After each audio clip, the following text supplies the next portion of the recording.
Namarie, e aí gente, tudo bem com você? Eu espero que esteja tudo tranquilo, porque agora a gente vai falar de coisa boa, a gente vai falar de localização. Já fizemos aí uma pequena análise de como as tempestades se formam nas regiões das montanhas nevoentas. Já fizemos também uma análise sobre a guerra de trovões, morfologia da paisagem, dos tipos de solo, dos tipos de rocha, da meteorologia. Já falamos da geologia, da glaciação alpina, e agora a gente vai falar um pouquinho de alguns desses lugares que foram citados das montanhas nevoentas nesses 4 primeiros capítulos de O Hobbit. No vídeo de hoje vamos dar uma vista panorâmica em todo o lado oeste da cordilheira mais famosa da Terra-média. Vamos lá!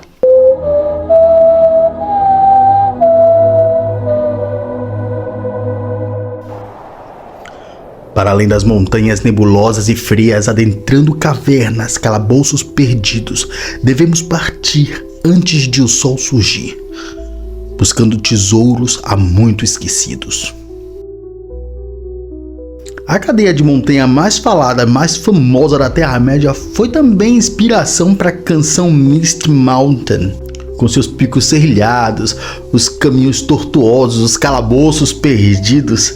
A sua extensão transforma esse gigante de pedra em uma barreira intransitável, intransponível. Alguns lugares têm um poder de intimidar qualquer um só em ouvir falar o nome, como o Chifre do Passo Vermelho. São 900 milhas de norte a sul. Então, para facilitar, a gente pode dividir as montanhas em 3 partes: norte, central e sul. Nesses 4 primeiros capítulos de O Hobbit, todas as 3 regiões são citadas.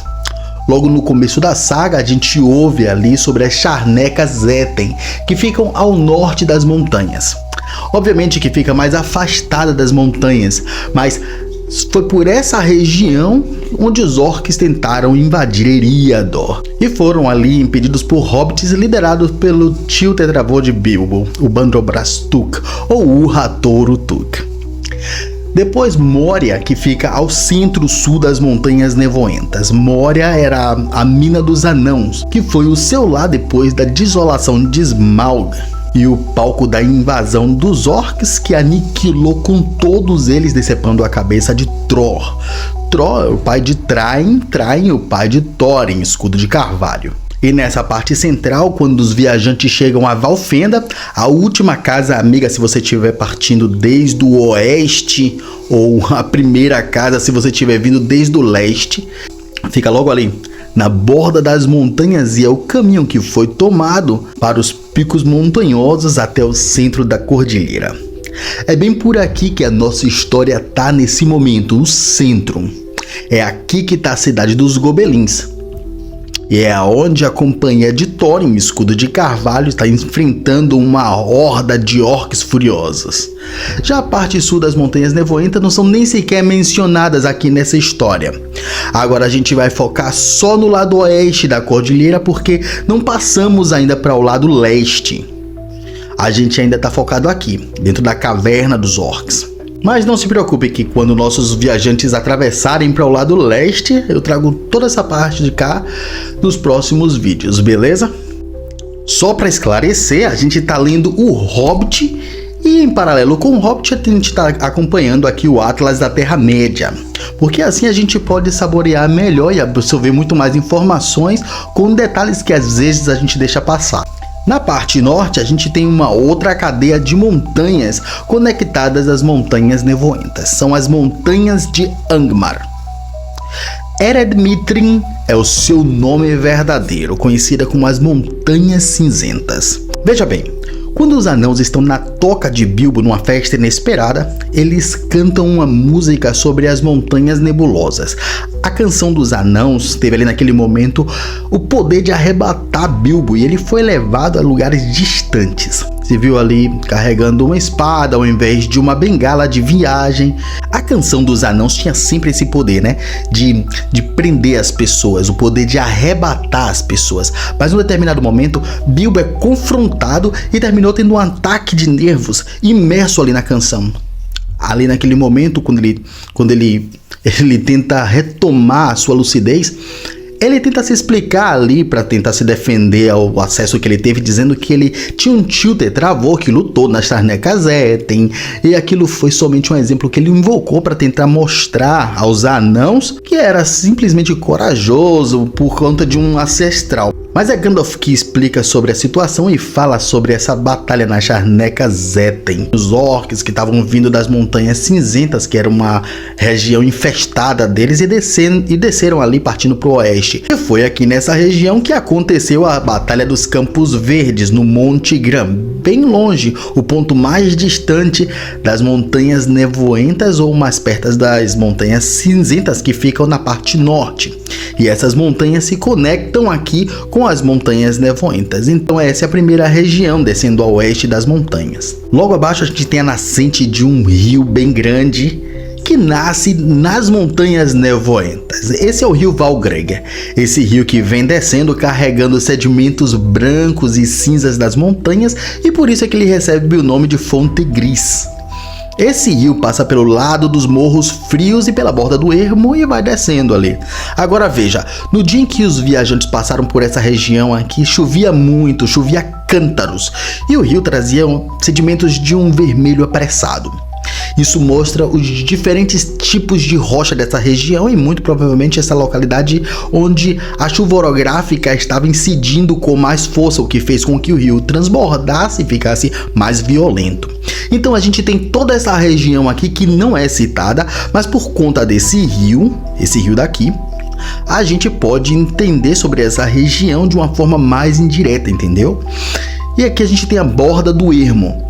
É citada nessa parte do livro de uma forma superficial, e em direção à borda do ermo a gente tem, bem no meio da cordilheira, a cidade dos Gobelins. Agora, o portão de entrada da cidade dos orcs tinha mudado de lugar. Agora era ali, numa caverna promissora, ampla, era grande o bastante para umas 90 pessoas dentro, mais ou menos. Era seca, era segura, né? Segura para quem? Segura para os orcs, né? Mas enfim, era aqui que ficava a Rachadura Negra.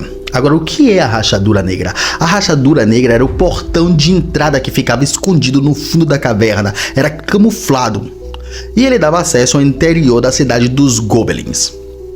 Ok, então todas essas localidades estão tipos aqui, nessa parte, na parte norte, onde a gente tem as Montanhas Cinzentas, as Sarnecazetem, os Morros Frios, a Borda do Ermo, a cidade dos Gobelins, e até aqui tá tudo tranquilo, beleza?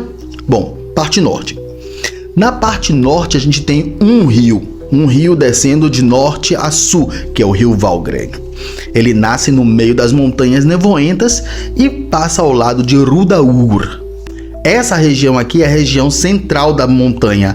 Bem no sopé das Montanhas Nevoentas a gente tem a última casa amiga, o refúgio dos elfos, que é chamada de Imladris, conhecida como Valfenda, onde Elrond, o sábio elfo gentil, é o senhor. Essa região aqui é protegida pelo poder do elfo que impede que o mal entre nessa região. Logo acima de Valfenda nasce um outro rio famoso chamado de Rio Bruinem. Só abrindo um parêntese aqui para quem gosta de rio, de mares, lagos, oceanos, tem um vídeo aqui no canal falando só de todos os aquíferos de Eriador. Vale super a pena você ir lá conferir. Eu vou deixar o link aqui na descrição para vocês darem aquela olhada. Depois daqui você vai lá, tá? Beleza. Então o Rio Bruinem, ou Ruídos d'Água, ele vem descendo e se encontra com Fonte Gris no ângulo e vai se afastando bastante das Montanhas Nevoentas, cruzando Eregion, onde é conhecido como Rio Miteitel, e atravessando para a Terra Parda, e ali vai se distanciando por completo das bordas das montanhas.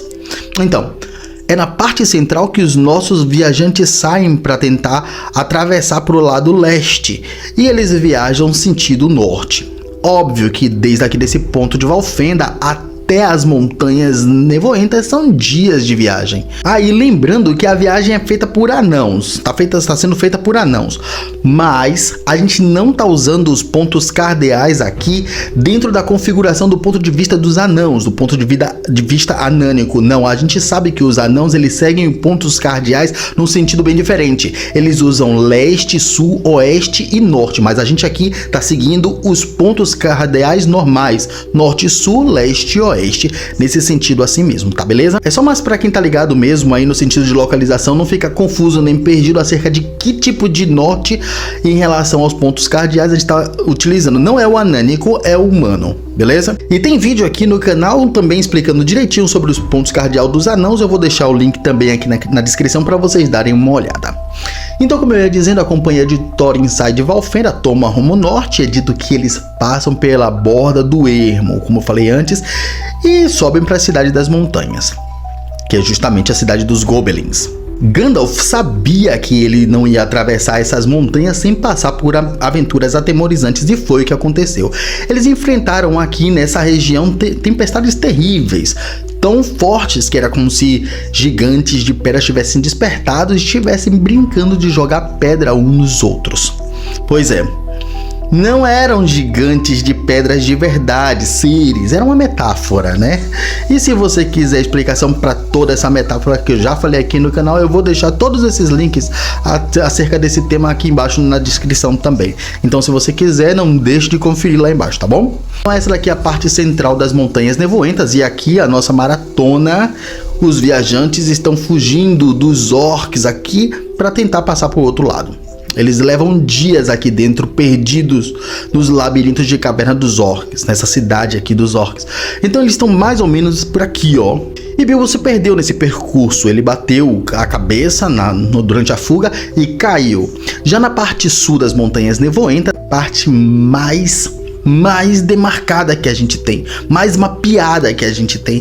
E é como se fosse a parte mais civilizada aqui de toda a cordilheira. Me entenda.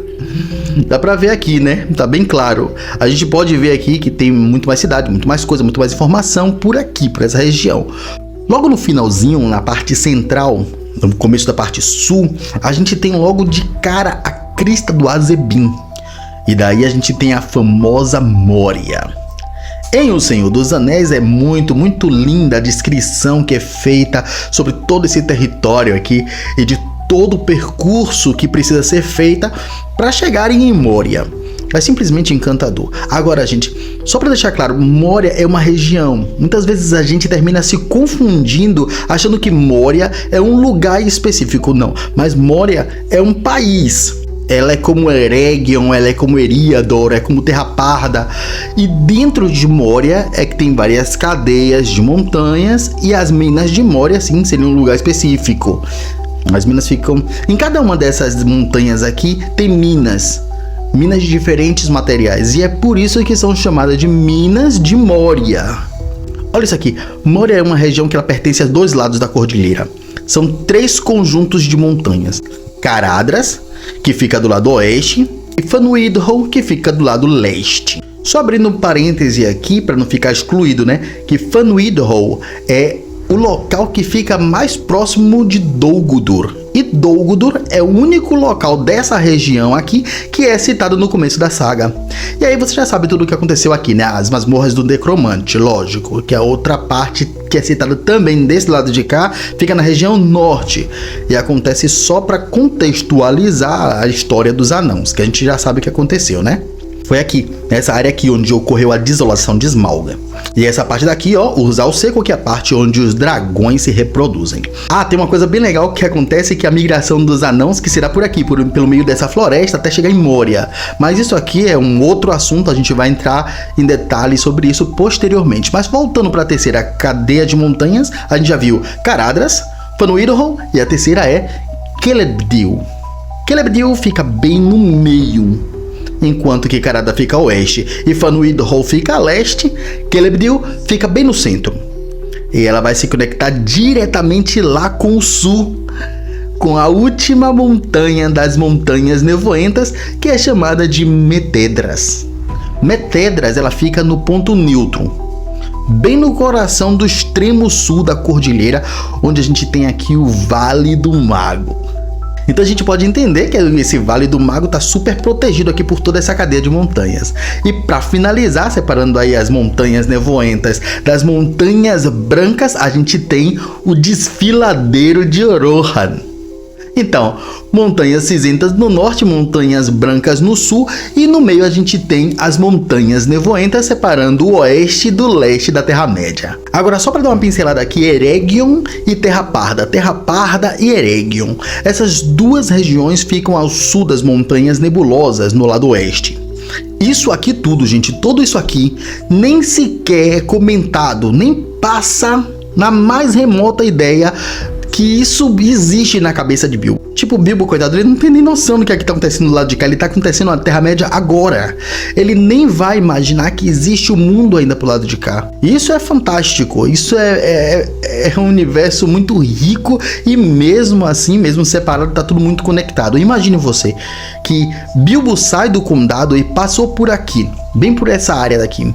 Ele tá aqui viajando por essa grande estrada a leste e nesse ponto ele olha para o sul e vê uma estrada. Ele viu uma estrada e ele nunca, jamais vai imaginar que essa miséria dessa estrada aqui vai dar direto lá em Isengard.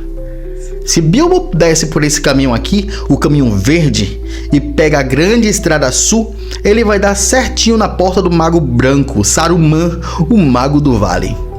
Então a melhor parte é essa aqui, que Tolkien ele vai apresentando os lugares de forma muito gradativa, muito homeopática. Todos esses lugares vão sendo ali desenrolados. A Terra-média é simplesmente fantástica e esse foi o lado oeste das montanhas nevoentas. E é isso aí, pessoal. Espero que vocês tenham gostado do vídeo de hoje. Se você curtiu esse assunto, eu garanto que você vai gostar desse vídeo aqui. E se você ainda não é inscrito no canal, considere se inscrever. É só clicar aqui, é de graça, não custa nada. E se você quiser se aprofundar nesse tema de hoje, é só clicar aqui. Eu garanto que você vai gostar pra caramba. Não se esqueça de deixar o seu like. A gente se vê no próximo Maratona Tolkien.